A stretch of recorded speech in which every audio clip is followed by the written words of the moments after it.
Hello সবাইকে, কেমন আছেন আপনারা? অনেক দিন পর আমি আপনাদের সাথে একটা নতুন ব্লগ শেয়ার করছি, একটা ফ্যামিলি ব্লগ।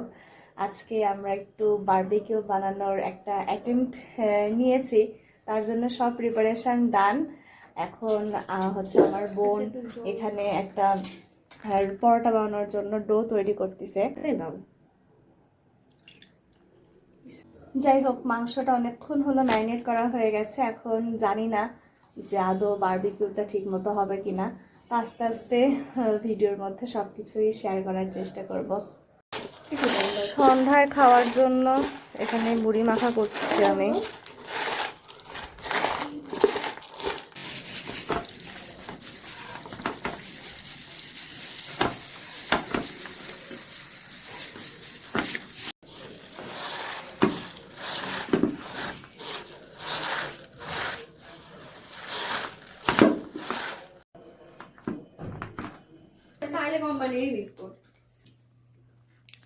আমরা এখন চা বিস্কুট আড্ডায় বসেছি।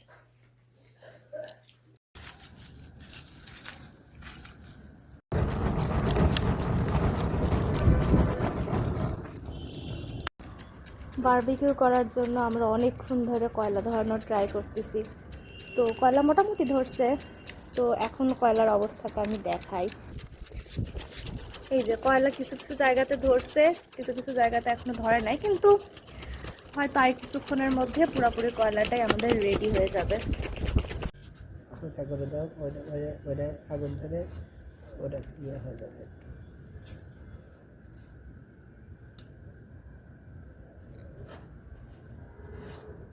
কত সময় লাগবে? 20-25 মিনিট তো লাগবে। আগুন ধরে যাবে কিন্তু তুমি হয়েছে আর দরকার নেই। তেল ব্রাশ হয়ে গেছে। আমাদের প্রথমবার বারবিকিউ করার অভিজ্ঞতাটাও খুবই ভালো ছিল।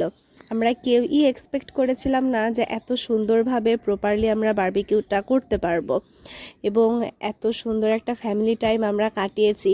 বারবিকিউ করার শুরু থেকে, মানে ম্যারিনেশন থেকে শুরু করে বাজার করা সব কিছু খুব সাডেন প্ল্যান করে হয়েছে, যার কারণে বিষয়টা খুব অন্যরকম ছিল, মজার ছিল।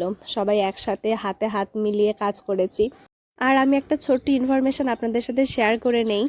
আমি কিন্তু এই বারবিকিউ রেসিপিটা আমার নিজস্ব কোনো রেসিপি না, আমি ইউটিউবের একটা চ্যানেল দেখে তাদের রেসিপি ফলো করে এই বারবিকিউ রেসিপিটা করেছি। আপনারা যদি চান তাহলে আমি অবশ্যই শেয়ার করব। আপনারা রেসিপি চাইলে অবশ্যই কমেন্ট করবেন, তাহলে আমি নেক্সটে হয়তো কিছুদিন পর বারবিকিউয়ের ফুল রেসিপিটা ছোট করে হলেও শেয়ার করার চেষ্টা করব।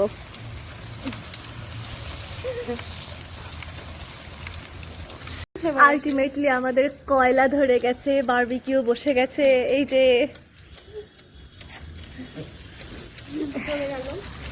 এই যে সময় লাগে আমাদের ফার্স্ট টাইম ছাদে বসে কয়লা দিয়ে বারবিকিউ করা। Wow, that's awesome. এখানে আমার মা বসে আছে, আমার বাবা সার্বক্ষণিক দায়িত্বে আছে, বর্ণি। এটার উপর হচ্ছে ব্রাশ করো, এটার উপর সস ব্রাশ করো। ভাই তোর না, এট লাস্ট আমি। তোমার ওই কি জিনিস শেষ করো না আবার।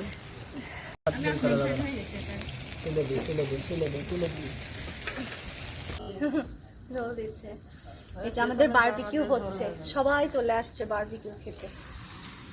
খাবো না তো, ঝোল উপর দিয়ে ওটার মধ্যে বারবিকিউ চলছে, দেখতে পাচ্ছি। তেল এটা ছিল আমাদের দ্বিতীয় দফার বারবিকিউ। এর মধ্যে আমাদের মিষ্টি আলু পোড়ানো হয়েছে, মানে মিষ্টি আলু বারবিকিউ করা হয়েছে, কারণ মাঝখানে কিছু টাইম আমরা পরোটা বানানোর জন্য সময় নিয়েছিলাম। তো এই সময়ের মধ্যে আমার বড় মা, জেঠু ওরাও চলে এসেছিল। তারপরে সবাই বসে আসলে ছাদে আড্ডা দিচ্ছিলাম, আর এদিকে তো বারবিকিউ হচ্ছিল।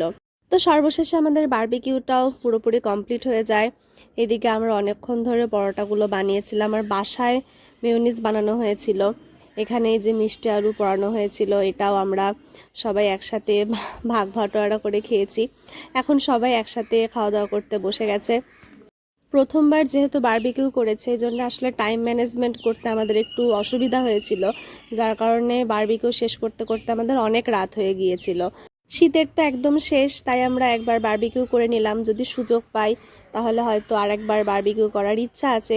তো আজকের ভিডিও এ পর্যন্তই। আশা করছি আপনাদের আজকের ভিডিও ভালো লেগেছে। ভালো থাকবেন আপনারা। Bye bye.